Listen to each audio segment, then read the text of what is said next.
So good afternoon, good morning and good evening everyone. My name is Deepak Chauhan and on behalf of SoftLink Information Systems and Neo4j, I welcome you all to this webinar on graph-powered network analytics for the financial services industry. We really appreciate your time and hope that this webinar will bring new insights in how graph technology is going to revolutionize the banking and financial services industry going forward. Since time is a little short, I would straight away jump into the agenda for today.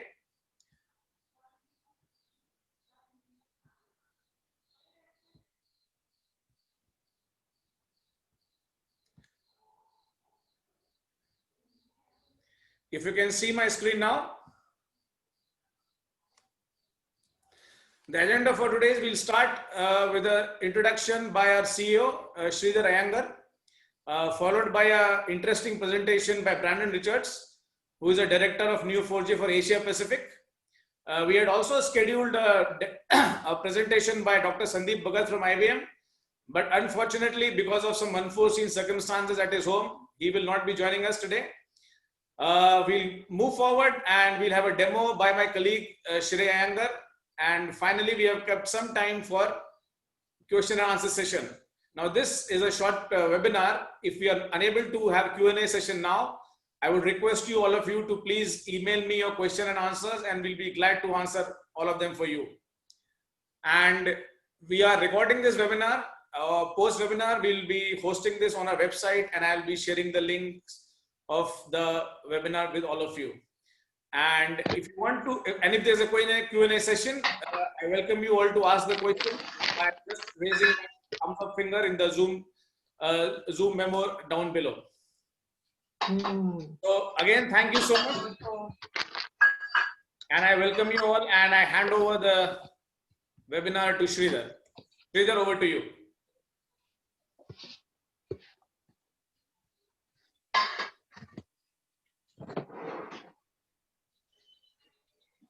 Thank you, Deepak. I hope I'm audible to all of you. And yes. Good morning, good afternoon, good evening, and to all of you. And thank you so much for joining in today.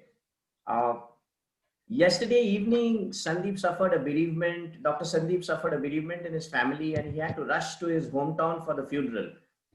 It's unfortunate that he will not be able to speak to us today. He was extremely excited and he really wanted to be here with us. On his behalf, I offer an apology to all of you.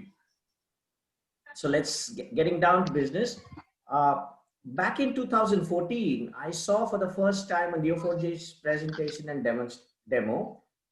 And coming from a background of operating systems and database products development, Neo4j caught my attention to the fact that it uses linked lists so very well for running a network database that can scale almost infinitely, yet consuming a ridiculously small infrastructure footprint. Since OS development or operating systems development, memory management, and compiler construction use linked lists extensively, I had felt then that Neo4j technology will bring immense value to all businesses that are fully entwined in the digital space by covering a large array of business analytical use cases. I must say, Neo4j has exceeded my expectations in many ways since then. SoftLink Information Systems was created for this purpose, and we are passionate about harnessing full value of data relationships while helping enterprises that you work in build truly connected digital systems. Graph algorithms and graph technology from leaders like Neo4j is what we depend on while we suggest, consult, and architect analytic solutions for digital enterprises like yours. I'm absolutely delighted to bring this webinar, Graph-Powered Network Analytics for Financial Services, to you. Brandon Richards, our speaker today from Neo4j, has been associated with me and SoftLink all through this journey. And I'm sure he would know how we have traveled through this time. And I'm sure you will love to hear from him about Neo4j and how it is helping enterprises build truly scalable analytics platforms for a variety of use cases and real business problems. Over to you, Brendan. Great. Yeah, thank you, Sridhar. I'm going to share my screen here.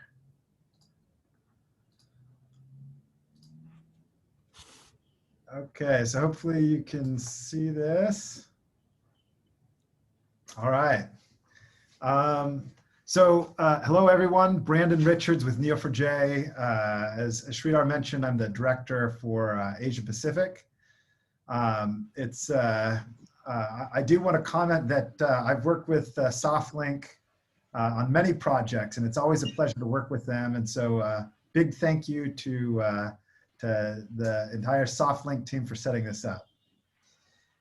As you can imagine, I work with a lot of companies. I talk to a lot of companies about their graph problems, and especially within financial services. So part of what I wanted to go through today is walk you through some of the value proposition of where graph can add significant value in financial services, and then walk through several examples of companies that are doing that. So we'll start with this. Now, before we get too far into the presentation, I like to start with this just to illustrate when we're talking about graphs and graph databases, what we're not talking about is graphs in the sense of charts and visualizations and pretty pictures. All right, what we are talking about is graph mathematical theory, which is how things are connected, how they're related. I want to start at one end of this network and make my way across the network to something else, or I want to know the shortest path or the cheapest path between two objects, those types of things. So just to make sure we're all on the same page, I like to start with that. Now, graphs as a way of storing data have really exploded. I think you can tell from this chart from DB Engines that there's a lot of ways you can store your data. And it turns out that graphs have been, ever since about 2014, taking off. And that's actually when we introduced the Cypher query language, and it became a more manageable way for people to actually get value out of graphs. But it turns out that there's some significant advantages for storing your data as a graph. So I know we're all very accustomed and used to storing data in rows, columns, tables. But for the right use case, storing your data as a network of connected and related items, it can be a game changer. It allows you to do things that you just cannot do with other ways of storing your data. So in fact, things that are really impossible. So when we're talking about graphs, you're able to get visibility into relationships between things. So we store nodes and relationships, and those nodes could be people, companies, transactions. It can be whatever you want it to be. And then you have relationships between them, and then you can put properties on both the nodes and on the relationships. So this is known as the labeled property graph. And so we're able to capture these relationships, and that's one big thing. But if you zoom out just a little bit, you can start to get context. You can start to see how the little ecosystem of things around one particular item, what they look like. And this is a big deal, being able to zoom out a little bit. And then if you zoom out a lot, you get more into patterns, identifying patterns on a more macro scale.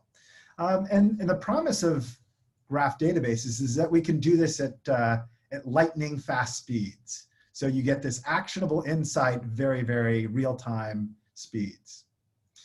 Now, most organizations, when we talk to them, they're at some point in their data maturity, life cycle. And on this data maturity spectrum, we talk to probably most organizations are at this information stage.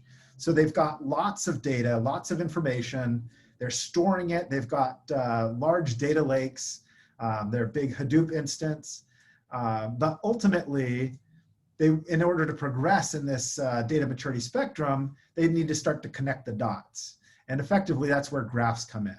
So graphs are very good at connecting the dots, and that's where we are able to help organizations progress towards knowledge, insight, and wisdom. Now, basically every industry out there has connected data issues. So wherever you find a need of highly connected data and making sense of it, you're going to find graph databases at the center.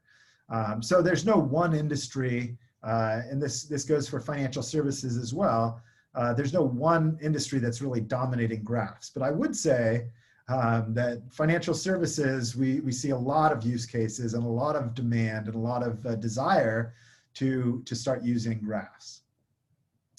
Now, the three things that graphs basically provide. One, they're very fast. And when I talk about fast, when we're talking about traversing a graph or starting at one point and exploring or going out from there, this can be orders of magnitude, multiple orders of magnitude faster than dealing with other ways of storing your data and understanding those connections.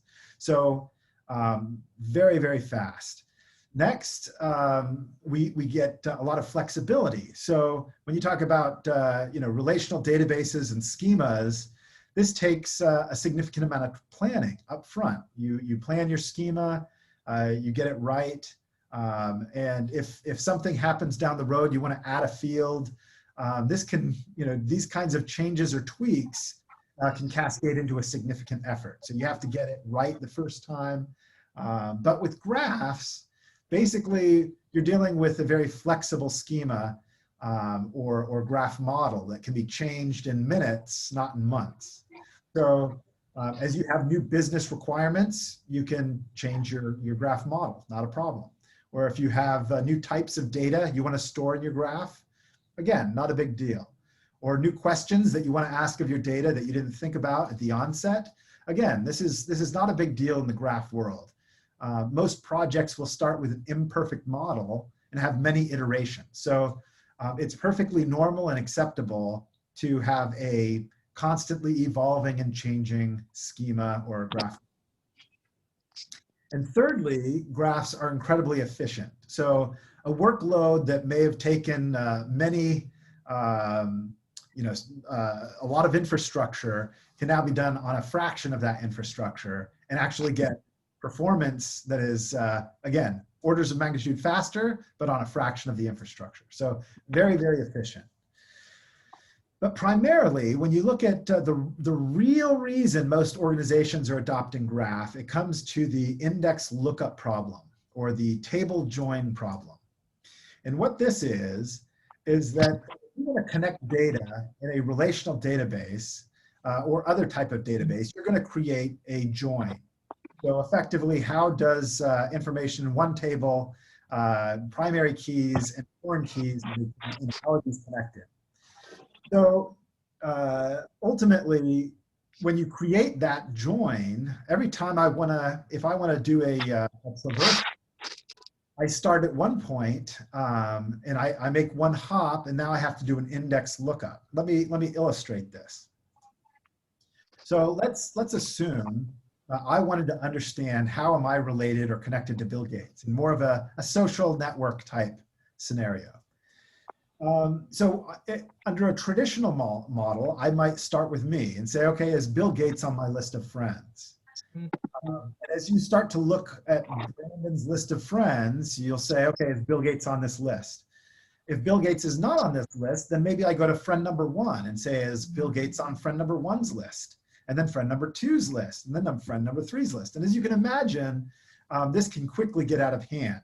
If you go 2 or 3 degrees of separation away, you're dealing with a very exponential function.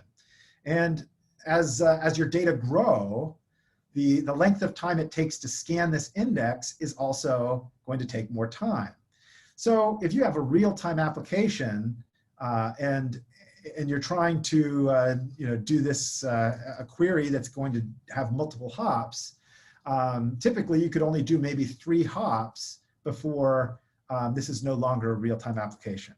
And then maybe a batch process, you can get a few more hops in, but again, you have to live within the constraints of how quickly you can get those queries executed. You may not be able to wait a month for a query to execute, or it's going to time out long before that, right? So graph databases, on the other hand, the way we do things is we store the relationship pointers with the node. So the only index we're using is an index to find a starting point. And at that point, we have no more index lookups. So it doesn't really matter if this is 5 hops or 5,000 hops or 5 million hops. It can be done in milliseconds. So, so this is a big deal, right? This is where we get into orders of magnitude faster. You know, what can be done on a laptop on Neo4j might require an entire data center to do if you were doing this kind of the brute force approach. Now that's all fine and great, but you know, performance is nice. Everybody wants faster, but the real value of graphs is what this speed enables you to do. So the speed alone is not the real driver of this adoption. It has more to do with what this speed enables you to do, which is one, you can ask much more sophisticated questions of your data. So, you know, those constraints that we were living with before of having to dummy down questions to fit within what you can do in a reasonable, get a reasonable response in that time frame, you no longer have to really worry about that. You can ask very complex questions and get those answers in real time.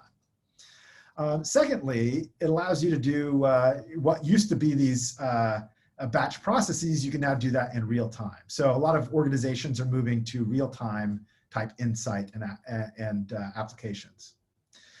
Third is this enables a lot of really interesting things from a data science standpoint. We see machine learning, AI, and their adoption of graph as a key innovative way of doing your machine learning and AI. That's exploding for us. So a huge demand for that, but we're starting to find that running your connected data and contextualized data through your AI and machine learning pipelines yields much better outcomes. And then last, as I mentioned before, you can basically, when you have a graph database, you have you're future-proofing your applications because you can change your schema and your model in minutes instead of months. Now, within financial services, lots of companies are adopting. We aren't able to share all of those organizations. Most of them do not want us to use their name and logo, but we do have some that allow us to do that. We have lots of organizations globally that are doing really interesting things in financial services. Now, if I look over the last 20 or so deals that we've done at Neo4j with banks or in financial services, I would say the majority, this is kind of a little diagram to show some of those use cases. So we definitely get a lot in fraud detection, in anti-money laundering, AML. Cybersecurity is another area, complex entities, understanding them, and transaction graphs. So all of these fall within kind of risk management, and some of these fall under industry compliance and MDM as well. But in the industry compliance, we also get data lineage and compliance type use cases. Under master data management, customer 360, knowledge graphs, these are very common. And we also get identity and access management type use cases, entity resolution type use cases, leads, recommendations, those kinds of things. But our story in financial services really began with the Panama Papers. And I assume many of you are familiar with this. The Panama Papers was this massive leak where data from a law firm in Panama that specializes in creating shell corporations, offshore entities. They basically had this massive leak that was turned over to journalists. The journalists brought it to the International Consortium of Investigative Journalists, the ICIJ. And they, of course, knew exactly what to do with this vast amount of data, terabytes of data, thousands of different sources of this data, structured, unstructured. They basically took a team of 2 people, 2 weeks to clean it up, get it ingested into Neo4j, and then turn it over to journalists to start to find the stories. And of course, we know a lot of the headlines that came out, various prime ministers, many of the rich and famous got into a lot of trouble, had to resign. This is the Queen of England, who, an example of the graph that got her into a little trouble and had to do some explaining. But this is what the graph model looked like. It's actually a fairly simple model, but it turns out when you have millions of documents and you ingest that data into this model, it can become very powerful. And the questions you can ask and the patterns you can start to look for are really interesting. Just a couple of months ago, we had the FinCEN files, also by the ICIJ. And this is where you take these suspicious activity reports that banks have to file when they come across something somewhat suspicious, suspicious transaction, and they file this report. In the report, ultimately there's a leak of this data, and so they could start to look at what new insights can we get out of all of these suspicious activity reports. So they analyzed this again with Neo4j. The graph model was even simpler than with the Panama Papers, based on the data that they were dealing with, very simple schema. But when you load all of that data, the questions, and you start to get, insights, it becomes really, really powerful. And it turns out that global banks had moved more than $2 trillion between 1999 and 2017 in payments that they believed were suspicious and flagged by bank clients in more than 170 countries. And many of these being, these potentially illicit transactions, right? So they start to identify a lot of the banks that were the worst offenders, talking to them, what happened. And it turned out that, many of them kind of shrugged and just said, well, we didn't have visibility into this information. We weren't able to really get much other than really identifying that it was suspicious. We couldn't really get to the bottom of it, and we allowed the transaction to go through and reported it. And many of these companies are using AML products that market themselves as these, they look very graphy on the surface, but underneath the application is a relational database, right? Where you can try and fake graph by having pretty visualizations, but you are unable to do the types of queries that you can do with a real graph database under the engine. So lots of stories came out, a lot of people got in trouble. But let me go for a moment into this type of use case. Firstly, the Panama Papers was talking about identifying, understanding these very complex entities. A lot of these organizations are hiding in complexity. And when you have a graph and the ability to really connect the dots, it becomes harder and harder for them to hide in complexity. So Equifax is one example of a company. They, in Australia, they sell a service where they basically buy all the registered data from, company registrations and this data from the government. They ingest that into Neo4j and create this kind of company complex entity graph. So banks can kind of, subscribe to their service and start to ingest this data, not in a tabular format, but actually see and understand the connections in their data. So, lots of use cases that they sell this around, but fraud, credit risk are some of the big ones. But they want to use these knowledge graphs and connecting companies, directors, shareholders, the addresses, all of this information, and it becomes very powerful in being able to assess risk when you have that. Now, I think this is a great starting point, and I'm going to look at different companies that are kind of evolving this further. So one interesting and innovative company that is using this is Refinitiv. And they spun off from Thomson Reuters, an information company, if you will. They take information from a lot of different sources, right? They're pulling all this data together, and the graph model is we're starting to look at something a little bit more complex than the Panama Papers model and the FinCEN files model, right? We start to get a company at the center, and you have that company is located in certain countries. They're within certain industries and business sectors. They have strategic alliances, parent companies, joint ventures, suppliers, competitors. So they're capturing all of this information around the company, the directors or officers within those companies, financial instruments, and this becomes kind of their graph model, right? Now, what their actual product is they're selling news.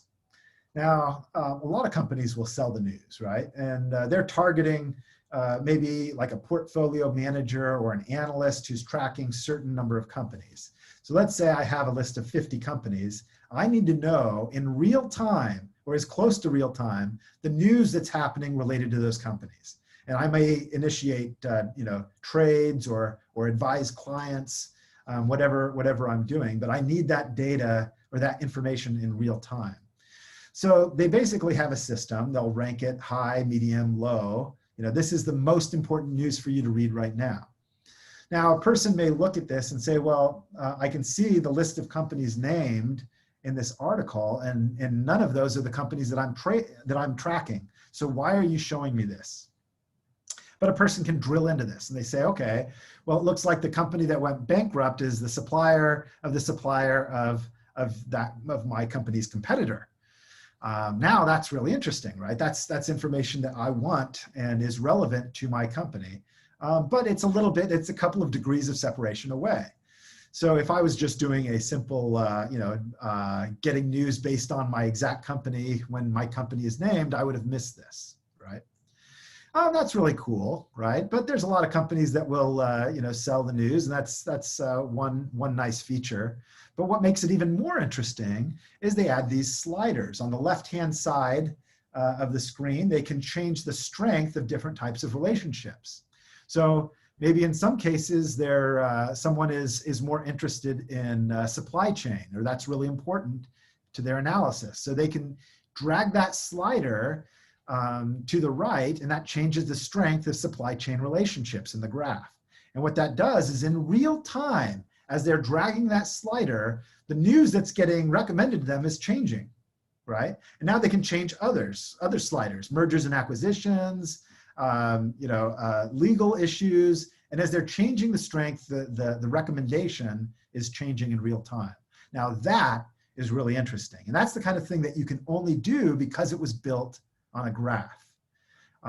You can imagine if you wanted to pre-compute every combination of ways people could slide those, you'd have a lot of stale batch processes that you ran that will not be relevant in real-time applications. So this is really cool example.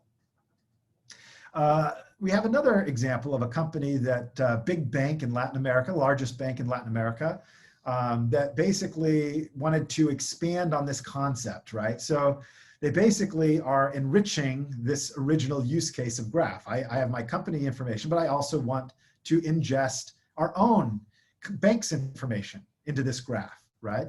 So the more relevant data you're adding to the graph, the more powerful it becomes. And so they didn't want to just look at companies and individuals and account numbers. They wanted to start adding a lot more of their master data. So transactions, money flows. So basically they wanted this to identify both risk and opportunity. This is what the graph model looks like. You can imagine, you can see we're getting much more sophisticated graph models than we saw with the Panama Papers and the FinCEN files. But now as they're starting to add this, it becomes really interesting. They had over 1 trillion relationships in the graph, and they wanted to be able to enable real-time analytics and real-time recommendations in the graph. So this is driving things like interest rates, bank charges, credit risk scoring. They could start to run what-if scenarios in the graph. They could run data science on the graph, feed it into their AI and machine learning pipelines, write information and risk scoring into those relationships. They could use it for tracking money laundering and fraudulent patterns and start to find those. So it became a huge asset to the bank. Another example is Citibank. They basically, in their private banking, they've got a a master data management, customer 360 type application. They wanted to clean data so that from an entity resolution standpoint, they could start to clean and consolidate data, have the best possible graph in most clean graph as possible. And then, of course, identity and access management, making sure the right individuals have access to the right information. So they have kind of their individual and group of individuals, organizations, groups of organizations, all captured in their graph. And I'll show you in a moment their graph model. It also is much more complex than the Panama Papers one was. But ultimately, they have all these different sources of data, and they wanted to create this master data repository or graph, and then have that service their downstream applications. So this, and you'll notice it is somewhat blurred, but in their presentation on this, I think that was by design, but you can get a sense of the sophistication of the graph that they are using, right? Capturing these the individuals and groups of individuals and how they relate to organizations and groups of organizations. They had a lot of objectives with this, pulling data from legacy systems and making the data easy for consumption for these downstream channels and applications. They wanted data science readiness, ability to use it globally and to handle all the personal identifiable information regulations around the world, control who has access to what. From an entity resolution standpoint, there's a lot of interesting things you can do with graphs. We saw this with the Panama Papers as well, where they were linking, because all the data was coming from so many different sources, it's difficult to necessarily know, is Brandon Richards the same person as B. Richards, who's the same person as BL Richards, is the same person as Brandon Lee Richards? How do I know these are all the same individual? And the answer is the context of the graph can make that pretty clear. So you can start to identify patterns, do some graph analytics, similarity algorithms, things like that are done very efficiently in graphs, and clean up that information. So now you know exactly, so you have a very clean graph. In the Panama Papers, they didn't really care about it being a super clean graph. They actually just would create relationships saying, same, maybe the same person as a relationship, and then you kind of have this cluster of people who may in fact all be the same individual. But with Citibank, they actually want to clean the data. They want a nice, actually merge the different nodes into a single node. So a lot of interesting things they can do with that from a graph standpoint. They also wanted to make sure that based on people's who should have access to what in this MDM repository, based on their team, their location, their role, all those types of things. So rather than the permissions looking like a tree structure, it ends up looking more like a web. And even so, graph shines in these complex ontologies, right? And the more complex the ontology, the more value you're going to get out of a graph and in real-time ability to parse that out. Another organization, B for Bank. Now, this is a fraud use case. Now, almost all of our fraud customers won't let us use their name, but we're grateful that B for Bank, an online bank in France, lets us tell their story. Ultimately, they were having trouble with identifying complex fraud across all their siloed data. So monitoring transactions, money flows, KYC data. They had tons of structured, unstructured data, and it's just very difficult to connect the dots across these silos. They began using a bank fraud solution that was built on a traditional relational database, but it was a long and tedious process to investigate any kind of possible fraud, lots of false positives, and very often very unsuccessful. So what would have been a real-time query in Neo4j could take hours or days to complete if it would complete at all. So they turned to Neo4j. The results were night and day, right? It took a fraction of the time to identify fraud patterns using these pattern matching queries in real time. And they didn't have to deal with all the false positives. Basically, when you identify a fraudulent pattern, you can have different types of patterns, some that could be fraud, some that most certainly are fraud. They could leverage that for speeding up their processing of fraudulent transactions. So when we talk about fraud, it really comes down to these two components. One is if you know what you're looking for, you can use kind of a transactional repository or your transactional graph to just do these pattern matching queries and find those patterns in real time. If you don't know what you're looking for, you may turn to your graph algorithms, right? So in this case, I'm not quite sure what insights to be looking for. I need my graph algorithms to help point me in the right direction. So a typical deployment of a fraud solution or AML solution, they follow kind of the same pattern. You'd have your transactional system. So this would be your cluster of Neo4j machines doing these real-time pattern matching. And the types of patterns we're looking for, you might string together a series of patterns. These are the 6 or 8 or 12 patterns we're looking for, and we want to run that against every single transaction and monitor it in real time. I want to kick off a workflow if depending on which ones are triggered, which patterns emerge. So that could trigger this workflow to the ad hoc investigations where an analyst is going to actually explore the graph.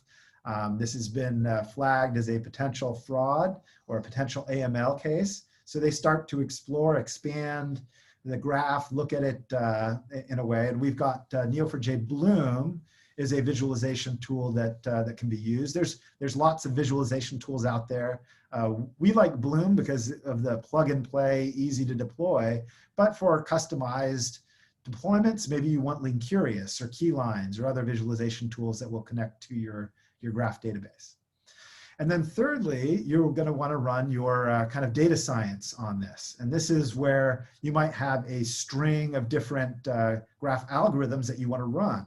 So maybe you start by looking for connected components, and then Louvain, and then Jacquard, and then figure out what are the most influential within those those outcomes by using a PageRank algorithm. So, and then you take that information, you can feed that into your AI or machine learning pipeline, or you may want to write that information back to risk scores on the graph. There's a lot of ways you can do it from there. But I would say most organizations are using that are starting to get into graph are using one or more or all three of these approaches. So that's a typical deployment. And they would, usually run, the money queries, the ones that are going to, identify potential fraud. They kind of fall within various categories. But these are the types of things that that banks are doing for fraud and AML. The Bloom tool is, like I mentioned before, it's a tool that analysts can use to explore the graph visually, expand, add queries. They don't need to learn the Cypher query language. They can literally just type in more natural language and get the suggestions and execute the queries that way. So it's a very quick and easy way of exploring the graph. From a graph algorithm standpoint, we're getting into, yes, you can do your queries on your normal transactional database. You can run your algorithms if you're using Neo4j for graph data science. And now we're getting into graph embedding. So if you're really into machine learning, you can now do this natively within Neo4j. So really, really cool things that are happening there. So lots of things that graph databases bring. Performance, high availability, agility, security. It's developer friendly and has the scalability. I mean, I cannot overstate the importance of being able to do graph algorithms at scale. We don't see anyone else even coming close to being able to do the types of things that we're doing here. So pretty exciting space to be in. And with that, I'll turn the time over to to the SoftLink team for some demos. Thank you so much, Brandon, for the great presentation. It is always great to hear from you. Thank you so much. Now, we have a demo coming up from my colleague, Shrey Anger, who's going to present. Shrey, over to you.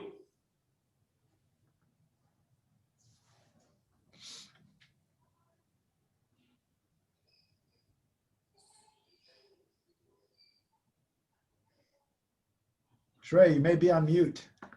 Shrey, can you hear me? Sorry. I'm going to share my screen now. Yeah, please go ahead. Yeah. I hope you guys can see it. Yes. Okay. So,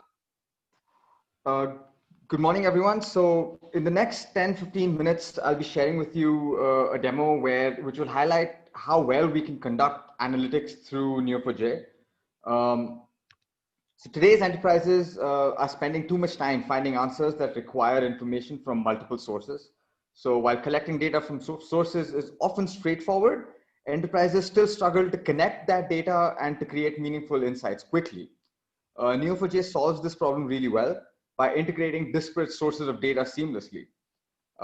Data, be it structured or unstructured, unstructured in the sense you have data coming in from RSS feeds through natural language processing from scientific articles, or structured data like data stored in warehouses and say phone records, for an example.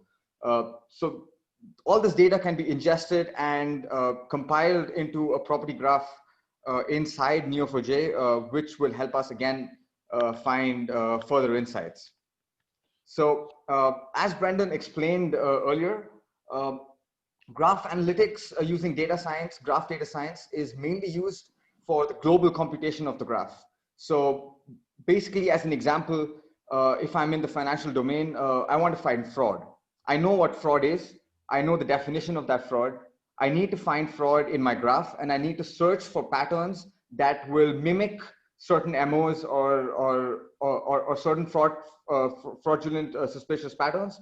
And I need to uncover those and then give it to my team on the ground, which will then execute their orders depending on what I supply to them. So the example that I'm going to use today is from the PaySim financial data set. So it's basically related to mobile wallets and fraud in those types of transactions. So in Indian context, probably related with Paytm data or Google Wallet, Google Pay, and stuff like that. So as you can see in the graph schema that is there on the screen, so it's a relatively simple schema. There's a big meta node called transaction. There's a big meta node called client, merchant, and bank. Transactions can happen between merchants, banks, and clients, and a client can perform transactions.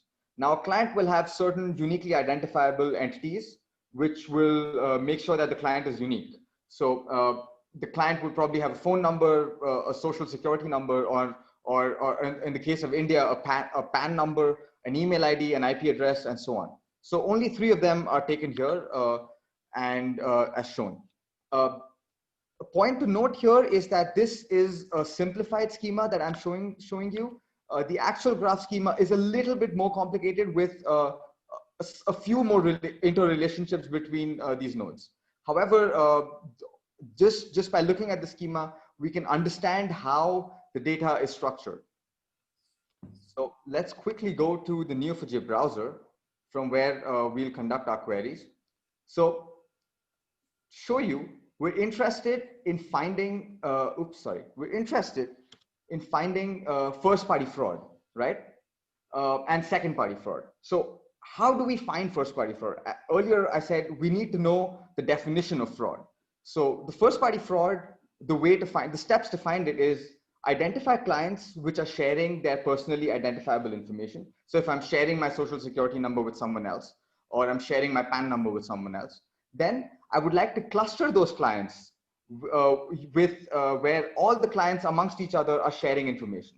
So we use an algorithm called weakly connected components, which groups connected nodes where all nodes in the same set form a connected component.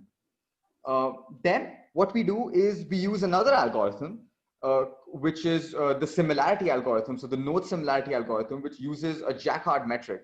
A Jacquard metric is your set union. So A union B basically, which finds similar clients within each cluster. So we've clustered a lot of clients together which are sharing information. Now I want to find those clients within that cluster which are very similar to each other. Then we find all those nodes which are similar to many others. So in the previous step, I did one-to-one similarity. Now I'll do many-to-one similarity. So for many-to-one similarity, we use the degree centrality algorithm, which will add up the previously computed similarity scores on the incoming and outgoing relationships for a given node in a cluster, and then assign that sum as a corresponding property. So here, this corresponding property will be the first party fraud score. So this is how we are coming up with a metric that we did not have before, that did not exist before. And in the schema that was there, this first party fraud score is not part of any client. So using clustering, using similarities, we have figured out what the first party fraud score is. I will demonstrate this by these steps for you so that it's obviously better to see it happening by yourself. So the first step was to identify all the clients that share personally identifiable information. So this is a simple query which will run and give you, amongst email, phone, and social security, how many clients are sharing these three information as a frequency count. So this will list down all the clients that are sharing this personally identifiable information as a frequency count.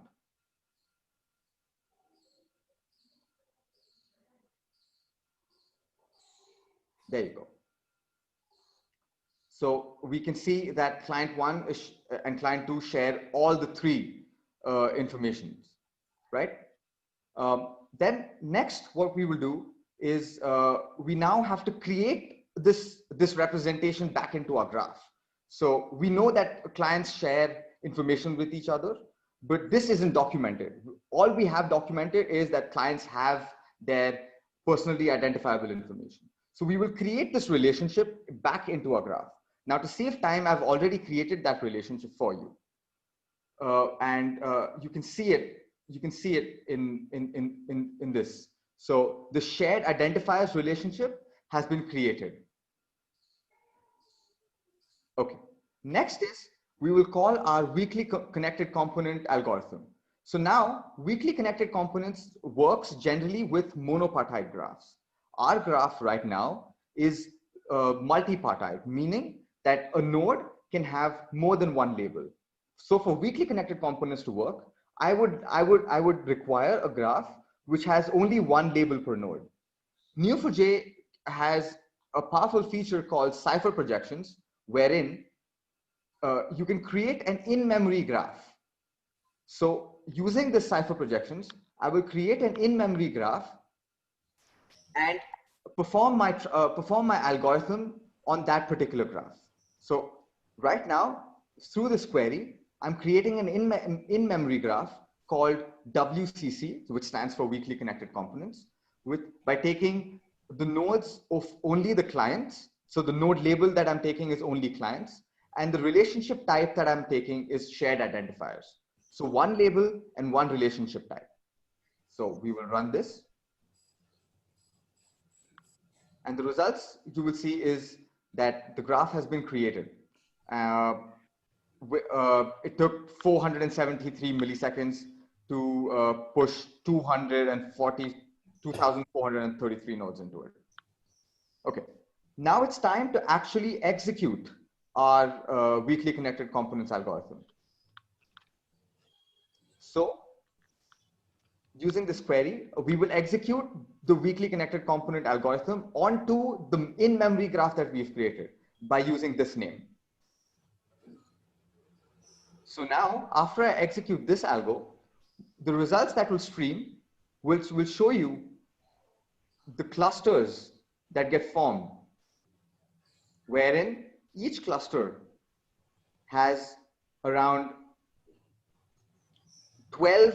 So the top 10 clusters have around nine-ish nodes, and you can see all the clients that are connected or form connected components have been clustered together by this algorithm. So without using many complicated queries, by just using a default configuration of the weakly connected components, I'm able to cluster my clients which are sharing personally identifiable information. Okay, so we've done this now. The next step, what we need is what we need to do is we now need to find the similar nodes within each cluster. Okay, so now the similarity algorithm works with a bipartite graph. So what is a bipartite graph? That each node has at least 2 labels. So we created an in-memory graph earlier, which had only 1 label per node. Now we need a graph which has 2 labels per node. So again, we would create another cipher projection called similarity. I will just paste this query here. So this cipher projection is called similarity, which will fetch the nodes which share these information and match them, and then the results that are streamed will be sorry, now we've just created the cipher projection. Next, I will run the similarity algorithm. So the cipher projection is created. We have our in-memory graph on which we can run our similarity algorithm.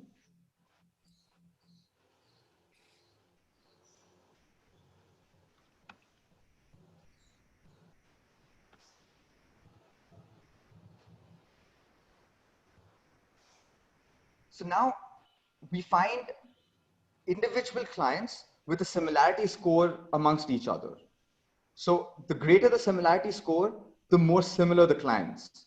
So if I just order this in descending order, then we will find clients which are really, really similar to each other. So right now we can see the similarity scores are 0.2 and so on. Now by running it in the descending order, I figured out clients which are exactly same. So probably this client and this client, client 1 and client 2 of these IDs are probably the same entities, as they share all their information with a similarity score of 1. So this here itself is a point of suspicion. Okay. We can use another important and powerful feature of Neo4j where we can mutate our in-memory graphs. So we can mutate the in-memory graph by writing in outputs of the previous algorithm so that we can run one algo after another. And by doing this, we are basically trying to make an algorithmic context out of our use case, where we can say we run algo A, B, C, and D, and the final result will be the pattern that I'm looking for. So now we've calculated this similarity score, and we will push this into as the mutated property into our original similarity in-memory graphs, and the similarity score will now be called as the Jacquard score. So there you go. The graph has been mutated. The next step, which we touched upon earlier, was now that I've created my similarity score, I need to find a one-to-many similarity where a node is similar to many others. And for that, I was going to use a degree centrality algorithm. So let's call the degree centrality algorithm on our similarity cipher projection that we have previously created.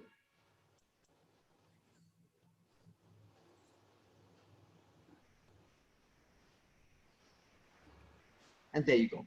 So what this algo has done is, for each client, it has added up the incoming and outgoing nodes using the centrality algo to make sure that we have created a score which helps us identify which node is similar to most of the other nodes. So using this score as our first party fraud score, we can identify first party fraudsters. So people with a greater threshold, so we can define a threshold according to our use cases and the domain intelligence that the financial folks have, and we can now label the score as a first party fraud score back into our original database. So I've already done that for you. So now all those people with the score greater than a certain threshold have been identified as first party fraudsters. So if I just search for first party fraudsters, I will get, so now I've just limited this to 25. So I will get people like these who are clients, but are also first party fraudsters.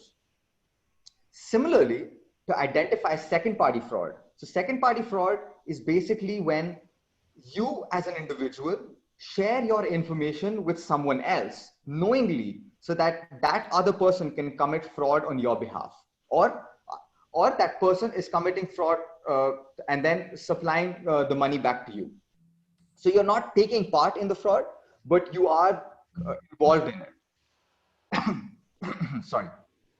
So to identify second party fraudsters, the process is very similar.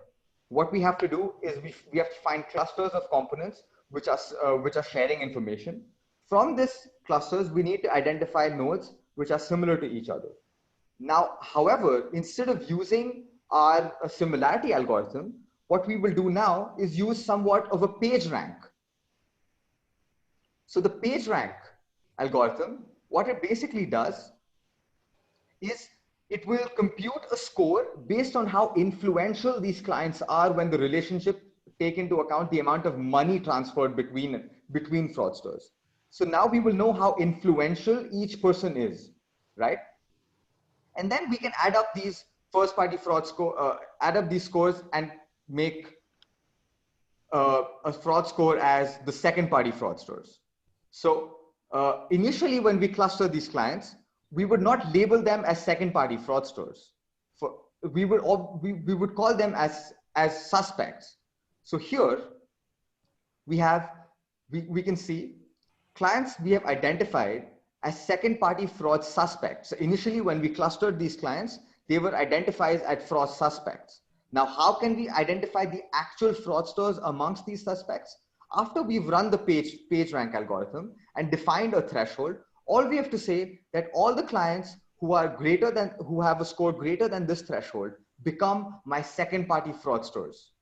So amongst the second party fraud suspects, we only have 3 clients who qualify for being a second party fraud person. So now if I zoom into the node properties of this person called Eva Dillard, you can see that the page rank score, the page rank score, the second party fraud score is greater than 1. So this was the threshold that we had defined. Obviously this threshold is different and can be customized, but you can see how by running multiple algorithms in a sequence, we can uncover global patterns in the graph that did not exist before. Even though in the beginning, we did not know whom we were looking for. We just wanted to identify first party and second party fraud. By finding out global patterns in our graph, we have actually uncovered and identified individuals who are probably engaging in this. Now, if I am a bank or if I am a financial institution, all I have to do is pass on this information to my people on the ground, and they can actually go investigate and figure out and find out whether my information is correct or not. So that's it from me, Deepak. Thank you. Thank you so much, Shrey, for the wonderful presentation and the demo. Guys, we have almost run out of time. We can take one question, if at all. So very interesting questions have been asked. One is there a GUI to make this simpler? Yes, I think Brandon touched upon it before. So we have visualization tools like Bloom and Linkurious and others, where you don't need to write the query in code. So your data analytics team can actually code the query, write it down, and then all you have to do is create a query template where you've supplied this query and you've created that template, and all you have to do is type in the name of the template and run it, and all these steps will run in one go. All right. And one very interesting question. How will this system help me when I don't know what I don't know? Well, that's a nice question. I think I kind of touched upon it while I was giving my demo. Um, I did not know whom I was searching for. I did not know what patterns were going to be uncovered. All I knew was that I wanted to find fraud. And that fraud could be defined as either first party fraud or second party fraud. And if I am a person involved in that domain, I would have knowledge of those definitions. So then it's just up to us trying to figure out how we can come up to the actual individual who is committing that first party fraud. So by organizing a system of algorithms which compute and cluster and segregate the actual clients, the genuine clients from the fraudsters, we can come to a solution or a conclusion where we can literally figure out what individuals are engaging in suspicious activities and whatnot. Excellent. And one last question I am taking. This is how to convert graph database into knowledge graphs. Does Neo4j have any tools to do it automatically? Yes, Brendan, you want to take this? Sure. So I guess a knowledge graph is effectively just a graph, right? I mean, it's pulling your data into a graph. So I would say typically you would start with developing a model. What you might say, hey, what questions do we want to ask of our data? And then how would we want to model our data? And then from there, you just ingest data into that graph. So, are there tools to do that? Yes, we've got things like, from a modeling standpoint, arrows, the arrows tool is super helpful. And just trying to get a sense of it, but you could use any whiteboard, right? Usually teams are going to just sit there and whiteboard and draw out, what is a node, what should be a property on the node, and you may even discuss why should that be a property? Should we make that a node in and of itself? And that kind of brings us back to the question of, well, what questions are we really asking of our data? Because that will drive the model, the graph model that you use. Once you identify what your model should look like and the questions you want to ask, that's when you will, it can be as simple as loading CSVs, where you're literally lining up, okay, this label is in this particular table. I'm going to load that into my graph as this type of node. And so you start to build your nodes, you start to build your relationship connections.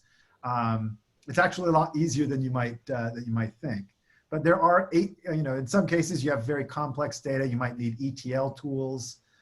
We have an ETL tool at Neo4j, but others would be things like Kettle, Pentaho Kettle, and others that are free that people use to map out data from maybe their data lake or their relational database and ingesting that into Neo4j. So there's a lot of ways to do that. But once you have your knowledge graph, then it's a question of what you're going to do with it, and that can be fun and exciting.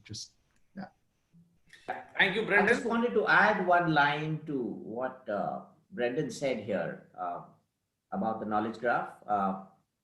Is that the beauty of this graph is that as your knowledge grows or increases, or as your demands increase, this graph can change its shape and size. I mean, starting from the Panama Papers right through up to the Equifax, or if you look at the Refinitiv model or any other models that Brendan shared, these models have evolved and they all coexisted at the same time. So the beauty of graph is the knowledge can be inserted or taken into the graph, and the graph grows and evolves with you. That's why it is called a knowledge graph. We would never call a relational database schema as a knowledge schema, because it has restricted. It is restricted to a great extent because it just models a transaction. And that's where the differences start appearing straight away. Great. Thank you. One last question I'll take. This is the last one. How to make knowledge graph scalable? And second part is how to import SQL data into Neo4j in a scalable way. So I'll take one part of it. Knowledge graph scalability, I probably answered one part of it, and Brendan showed it a multiple number of times in his demonstration and in his presentation.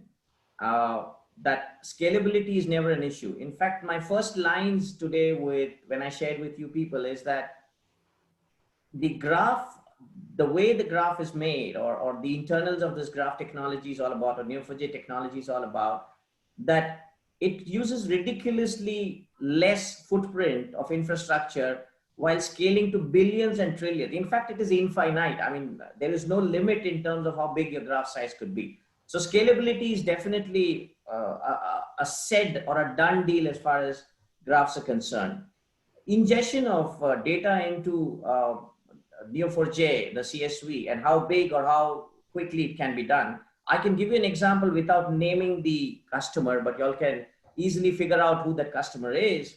That trying to get the tax information of a large country like ours, okay, and loading it into a graph in a matter of probably less than an hour. So that's at the speed at which the data can be ingested into a graph, and at the speed at which it can be consumed inside the graph. So I think that answers that question well. Yep. Okay, I think we are at the end of this webinar. So thank you so much, Brandon, Sridhar, Shrey, for your presentation and contribution. And thanks a lot for everyone who participated.